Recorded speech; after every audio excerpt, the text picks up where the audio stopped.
Well, good morning, everyone. My name is Mighty Stream. I'm going to do the February 19th Spiritual Principle a Day in a meditation. Hope you're doing well this morning. I'm recording off of my telephone's hotspot. I'm not sure what happened to the internet during the night. However, let's go ahead and get into it. The title of the meditation is Being Flexible Through Life's Challenges.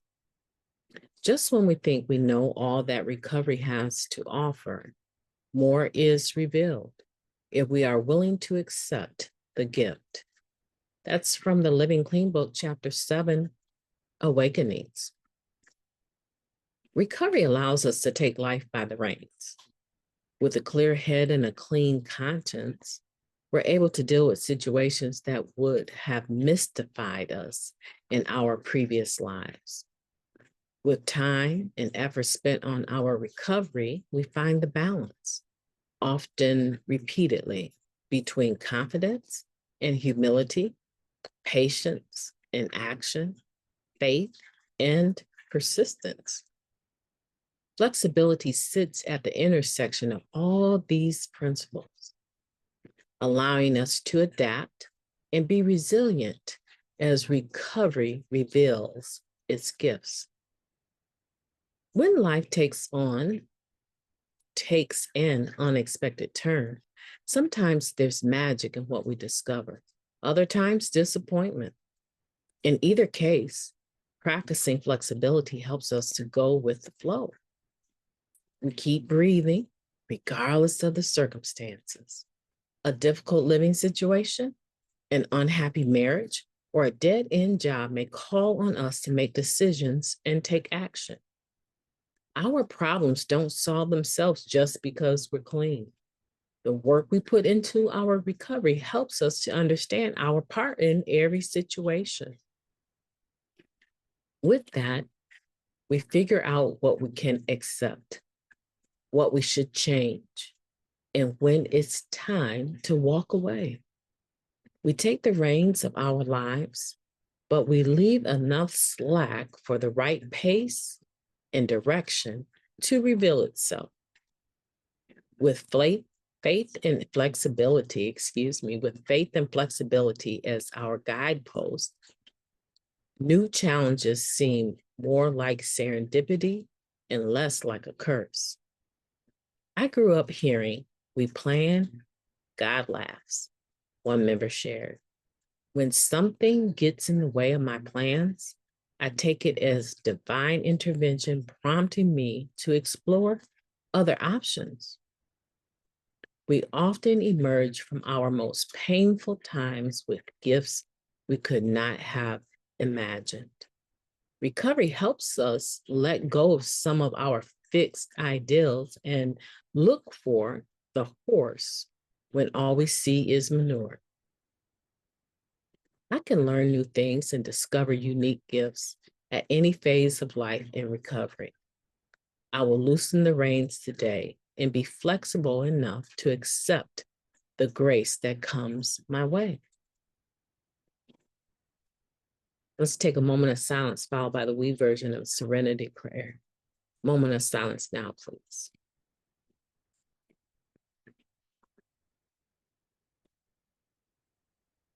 Thank you. God, grant us the serenity to accept the things that we cannot change, the courage to change the things that we can, and the wisdom to know the difference. Just for today, please and thank you. So we're talking about flexibility as being a spiritual principle, how flexibility can sit in the intersection, right, between two opposing forces or two different opportunities or directions that we can go in, right? To the left or to the right, north or south, east or west, right? Flexibility sits there in the middle and helps us to determine which direction is best for ourselves. As one member here says that I make plans and God laughs. And so This particular person said that they learned that when they make plans and things don't go the way that they had planned, that was God's intervention to explore other options, right? But in order to have that mindset, right, it takes flexibility. It takes patience, right? But sometimes we can be so patient that we're patient into inaction when we need to be actually taking action. In the first paragraph, it makes it plain, like there could be a dead-end relationship, or the second paragraph rather, right? A difficult living situation, an unhappy marriage, or a dead-end job. They're calling us to make a decision and take action, right? The problem is that sometimes we're not quite sure if the pros and cons justify us making a different decision. Okay, so let's take a dead-end job, and a lucrative one, right? But maybe you've been earning $25 an hour for the last 6 years, and there's no room for increase, right? You're at the top of that pay scale at Taco Bell or wherever you're working, right?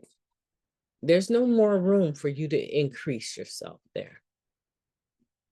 And you're frustrated because now all of your bills and everything that you have is built upon this $25 an hour or whatever your salary is. But you are tired of living the way that you're living. You want to do some other things.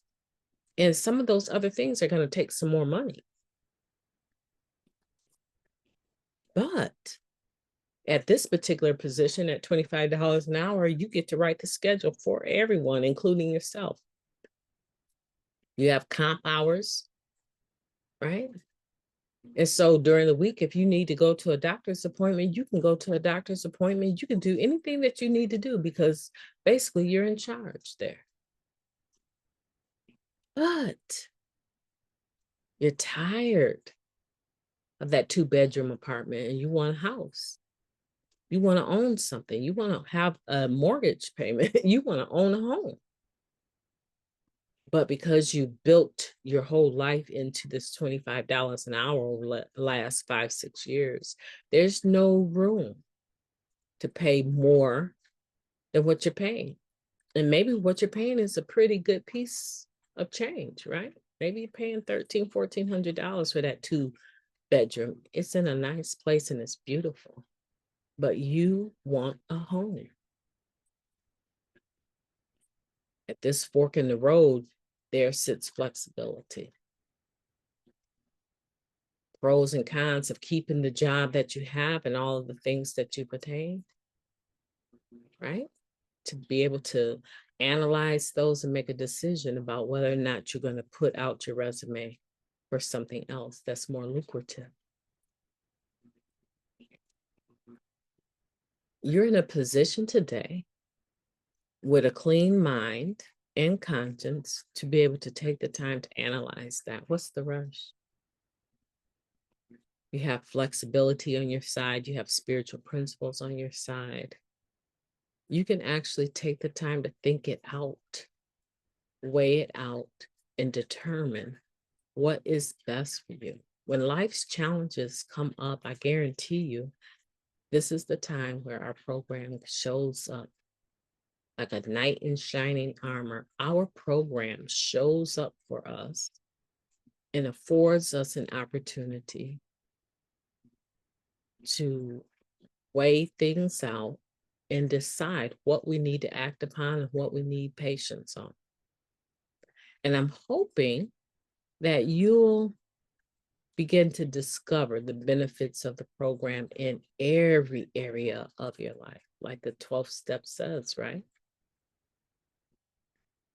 We practice these spiritual principles in all of our affairs. And as you do that, you'll find yourself making better decisions, not perfect ones. Don't ever think that.